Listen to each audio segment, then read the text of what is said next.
ಬಿಹಾರ ರಾಜಕೀಯದಲ್ಲಿ ಬಿಗ್ ಧಮಾಕ. 30 ವರ್ಷಗಳ ಬಿಜೆಪಿ ಭದ್ರಕೋಟೆ ಬಂಕಿಪುರ ಧೂಳಿಪಟ. ಪ್ರಶಾಂತ್ ಕಿಶೋರ್ ತಂತ್ರಕ್ಕೆ ಬೆಚ್ಚಿ ಬಿದ್ದ ರಾಷ್ಟ್ರೀಯ ಪಕ್ಷಗಳು. ಕೋಮುವಾದ, ಜಾತಿ ಕಾರ್ಡ್ ಎದುರು ಗೆದ್ದಿದ್ದ ಹೇಗೆ ಯುವ ಶಕ್ತಿ. ಬಿಜೆಪಿ ರಾಷ್ಟ್ರೀಯ ಅಧ್ಯಕ್ಷರ ಸ್ವಕ್ಷೇತ್ರದಲ್ಲೇ ಶೋಚನೀಯ ಸೋಲು. ನಮಸ್ಕಾರ ವೀಕ್ಷಕರೇ, ಪೊಲಿಟಿಕಲ್ ನ್ಯೂಸ್ ಬೀಟ್ಗೆ ಸ್ವಾಗತ. ಬಿಹಾರದ ರಾಜಕೀಯ ಇತಿಹಾಸದಲ್ಲೇ ಹಿಂದೆಂದೂ ಕಾಣದಂತಹ ಅತ್ಯಂತ ಅಭೂತಪೂರ್ವ ಹಾಗೂ ರಾಜಕೀಯ ರಣರಂಗವನ್ನ ತಲ್ಲಣಗೊಳಿಸುವ ಫಲಿತಾಂಶವೊಂದು ಹೊರಬಿದ್ದಿದೆ. ಕಳೆದ 3 ದಶಕಗಳಿಂದ ಅಂದ್ರೆ ಬಂಕಿಪುರ ಕ್ಷೇತ್ರದಲ್ಲಿ ಯಾರು ಅಲ್ಲಾಡಿಸಲಾಗದ ಬಿಜೆಪಿಯ ಕಲ್ಲಿನ ಕೋಟೆಗೆ ಈಗ ದೈತ್ಯ ಭೂಕಂಪ ಉಂಟಾಗಿದೆ.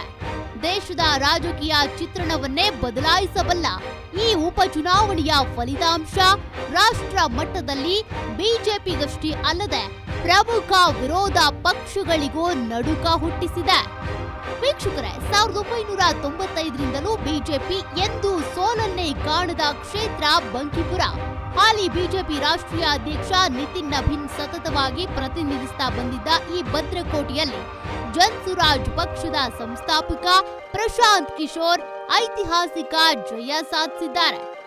ಗೆಲುವು ಕಷ್ಟವೆಂದು ಅರಿತ ಬಿಜೆಪಿ ಪ್ರಚಾರದ ವೇಳೆ ಕಟ್ಟ ಹಿಂದುತ್ವದ ಪೋಸ್ಟರ್ಗಳನ್ನ ಹಾಕಿ ಕೋಮುವಾದಿ ಧ್ರುವೀಕರಣಕ್ಕೆ ಯತ್ನಿಸಿತ್ತು ಎಂಬ ಆರೋಪಗಳಿದ್ವು. ಆದ್ರೆ ಬಂಕಿಪುರದ ಜಾಗೃತ ಮತದಾರರು ಈ ಬಾರಿಯ ಚುನಾವಣೆಯಲ್ಲಿ ಸಂಪೂರ್ಣ ವಿಭಿನ್ನವಾದ ತೀರ್ಪು ನೀಡಿದ್ದಾರೆ. ನಿತಿನ್ ನಬೀನ್ ಅವರು ರಾಜೀನಾಮೆ ನೀಡಿದ ನಂತರ ತೆರವಾದ ಈ ಸ್ಥಾನವನ್ನ ಬಿಜೆಪಿ ಕಳೆದುಕೊಂಡಿರೋದು ರಾಷ್ಟ್ರೀಯ ಮಟ್ಟದಲ್ಲಿ ಆಡಳಿತಾರೂಢ ಬಿಜೆಪಿಗೆ ನುಂಗಲಾರದ ತುತ್ತಾಗಿ ಪರಿಣಮಿಸಿದೆ. ಮತ ಎಣಿಕೆಯ ದಿನದಂದು ಆರಂಭಿಕ ಸುತ್ತಿನಿಂದಲೂ ತೀವ್ರ ಕುತೂಹಲ ಮೂಡಿಸಿತ್ತು. ಒಟ್ಟು 22 ಸುತ್ತುಗಳ ಸುದೀರ್ಘ ಮತ ಎಣಿಕೆಯಲ್ಲಿ ಪ್ರಶಾಂತ್ ಕಿಶೋರ್ ತಮ್ಮ ಸಮೀಪದ ಪ್ರತಿಸ್ಪರ್ಧಿಯ ವಿರುದ್ಧ ಬರೋಬ್ಬರಿ 13,868 ಮತಗಳ ಅಂತರದ ಗಮನಾರ್ಹ ಮುನ್ನಡೆಯೊಂದಿಗೆ ಜಯಭೇರಿ ಸಾಧಿಸಿದ್ರು.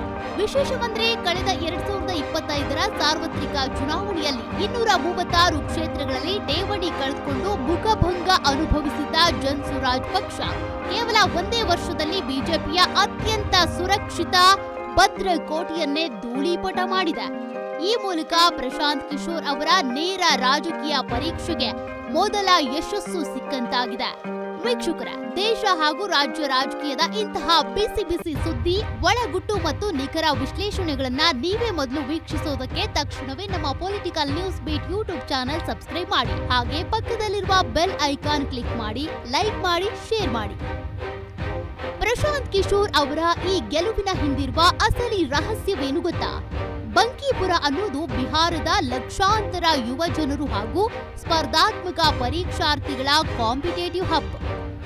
ಇತ್ತೀಚಿನ ನೀಟ್ ಹಗರಣ ಹಾಗೂ ಪ್ರಶ್ನೆ ಪತ್ರಿಕೆ ಸೋರಿಕೆ ಪ್ರಕರಣಗಳ ವಿರುದ್ಧ ನಡೆದ ಬೃಹತ್ ಪ್ರತಿಭಟನೆಗಳ ಕೇಂದ್ರ ಬಿಂದುವೇ ಈ ಬಂಕಿಪುರ ಆಗಿತ್ತು. ಸರ್ಕಾರದ ನಿರ್ಲಕ್ಷ್ಯದ ವಿರುದ್ಧ ಕೆರಳಿದ್ದ ಯುವ ಪಡೆ ಮತಪೆಟ್ಟಿಗೆಯಲ್ಲೇ ತಮ್ಮ ಆಕ್ರೋಶವನ್ನ ಹೊರಹಾಕಿದೆ. ದಶಕಗಳಿಂದ ಬಿಹಾರದ ರಾಜಕೀಯವನ್ನ ಆಳುತ್ತಿದ್ದ ಆರ್ಜೆಡಿಯ ಯಾದವ್ ಮುಸ್ಲಿಂ ವೋಟ್ ಬ್ಯಾಂಕ್ ಅಥವಾ ಬಿಜೆಪಿಯ ಸಾಂಪ್ರದಾಯಿಕ ಧ್ರುವೀಕರಣವನ್ನ ಯುವ ಜನತೆ ಸಂಪೂರ್ಣವಾಗಿ ಪಕ್ಕಕ್ಕಿಟ್ಟಿದ್ದಾರೆ. 4 ವರ್ಷಗಳಿಂದ ಸುದೀರ್ಘ ಕಾಲ್ನಡಿಗೆ ಜಾಥಾ ನಡೆಸಿ ಉದ್ಯೋಗ, ಶಿಕ್ಷಣ ಮತ್ತು ವಲಸೆ ತಡೆಯಂತಹ ವಿಚಾರಗಳ ಮೇಲೆ ಜಾಗೃತಿ ಮೂಡಿಸಿದ ಪ್ರಶಾಂತ್ ಕಿಶೋರ್ ಅವರ ಮಾಡೆಲ್ ಅನ್ನ ಬಂಕಿಪುರದ ಜನ ಸ್ವೀಕರಿಸಿದ್ದಾರೆ. ಈ ಉಪಚುನಾವಣೆಯ ಫಲಿತಾಂಶ ಬಿಹಾರದ 2 ಪ್ರಮುಖ ಧ್ರುವಗಳಾದ ಬಿಜೆಪಿ ಹಾಗೂ ಆರ್ಜೆಡಿಗೆ ಸವಾಲಿಸುತ್ತಿದೆ. ಬಿಹಾರದ ನಗರ ಪ್ರದೇಶದ ಜಾಗೃತ ಮತದಾರರು ಜಾತಿಯ ಗಡಿಗಳನ್ನ ದಾಟಿ ಅಭಿವೃದ್ಧಿ ಮತ್ತು ಉತ್ತಮ ಆಡಳಿತಕ್ಕೆ ಜೈ ಅಂದಿದ್ದಾರೆ. ಬಂಕಿಪುರದ ಈ ಒಂದು ಗೆಲುವು ಕೇವಲ ಒಂದು ಕ್ಷೇತ್ರದ ಗೆಲುವಷ್ಟೇ ಆಗಿ ಉಳಿಯುತ್ತಾ ಅಥವಾ ಮುಂಬರುವ ಬಿಹಾರದ ಗ್ರಾಮೀಣ ಪ್ರದೇಶಗಳ ಮೇಲೂ ಪ್ರಭಾವ ಬೀರಿ ಬಿಹಾರ ರಾಜಕೀಯದಲ್ಲಿ ಸಂಪೂರ್ಣ ಹೊಸ ಅಧ್ಯಾಯವನ್ನ ಬರೆಯಲಿದೆಯಾ ಅನ್ನೋದನ್ನ ಕಾದು ನೋಡಬೇಕಿದೆ.